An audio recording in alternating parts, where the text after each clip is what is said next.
Buku kedua karya Hajjatin Rohmatin siap dilaunching. Setelah sukses menulis dan meluncing buku pertama yang berjudul Sejarah dan Perkembangan Muhammadiyah Rawa pada bulan Agustus tahun 2019, kini insya Allah pada bulan April tahun 2022 yang bertepatan dengan bulan Ramadan 1443 Hijriah, buku karya Hajjatin Rohmatin yang kedua berjudul Perjalanan Hidup Seorang Anak Yatim siap dilaunching. Bu Hajjah kelahiran 10 Desember 1945 ini sudah termasuk berusia tua.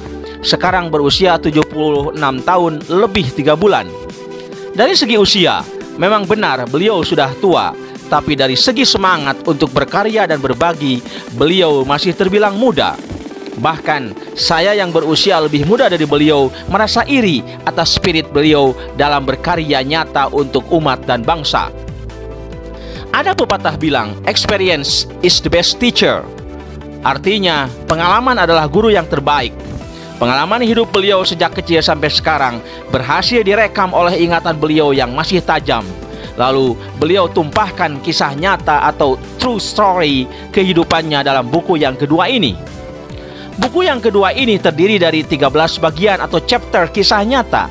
Dimulai dari bagian proses ketika merenung, mulai menjadi anak yatim, masa kanak-kanak yang ceria, pindah ke Bandung, mulai menginjak dewasa, pada ibuku, punya ayah tiri, pindah ke Wanaraja Garut, sekolah lagi, sekolahku tamat, bimbang, sampai pada kisah menentukan pilihan calon suami, pendamping hidupnya, dan diakhiri oleh penutup.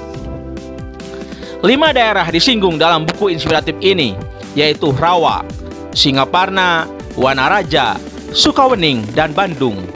Banyak nama sekolah diceritakan di buku ini, seperti SR Linggawangi, MI Muhammadiyah Linggawangi, SDN 3 Wanaraja, GA Muhammadiyah Singaparna, PGA Muhammadiyah Sukawening Garut, MTS Muhammadiyah Cekedokan, MTS Muhammadiyah Linggawangi, TK Aisyah, SLB Aisyah, SMP Plus Pesantren Qurrata Ayun, dan SMA Muhammadiyah Rawa.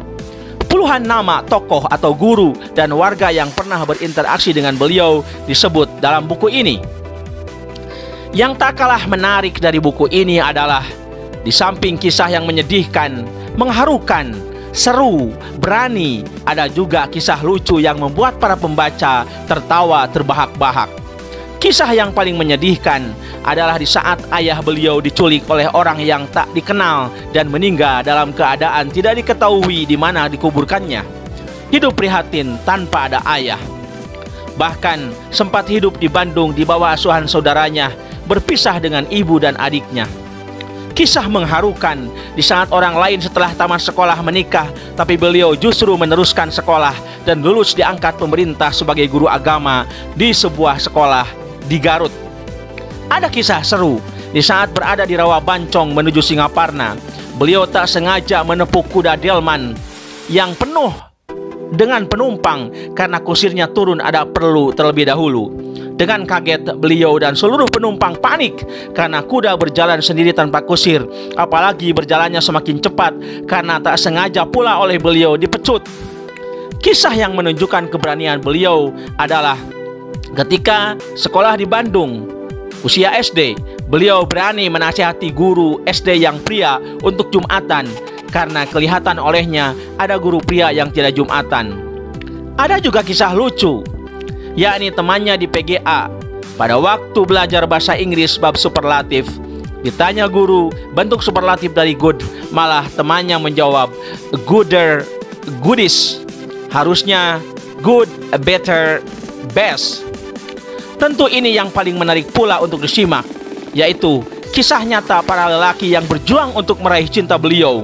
Sungguh kisah yang penuh luka-liku.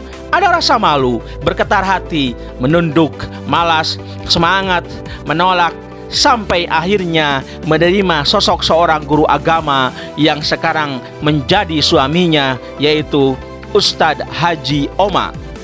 Pokoknya banyak lagi kisah nyata beliau yang sungguh bermakna dan inspiratif jika dibaca oleh kita. Demikian, Assalamualaikum warahmatullahi wabarakatuh.